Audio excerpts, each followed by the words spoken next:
হুম, তোমার বিল 500 টাকা হয়েছে। হুম, স্যার, আমার একটু সমস্যা হয়ে গেছে। কেমন সমস্যা? আসলে মানিব্যাগটা বাসায় ফালিয়ে দিয়ে এসেছি। আপনি কি আজকে আমাকে মাফ করবেন? কালকে এসে আমি দিয়ে দেব। না, রেস্টুরেন্টের নিয়ম একটাই, খেলে বিল দিতে হবে। আর আপনি পরে দিবেন মানে?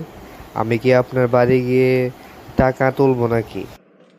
না না না স্যার, আমি তো পালাবো না। আমি তো আপনার নিয়মিত কাস্টমার।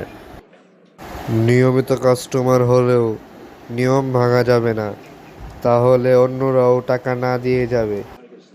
স্যার, আমি তো ছাত্র, বইয়ের টাকা দিয়ে আমি টানাটানি। আমাকে আজকে দয়া করে দেন। দয়া আমি করি, আমারও দায়িত্ব আছে। শিক্ষা নিন, টাকা আছে কিনা তাও ভেবে নেবেন। তাহলে আমি কি করব?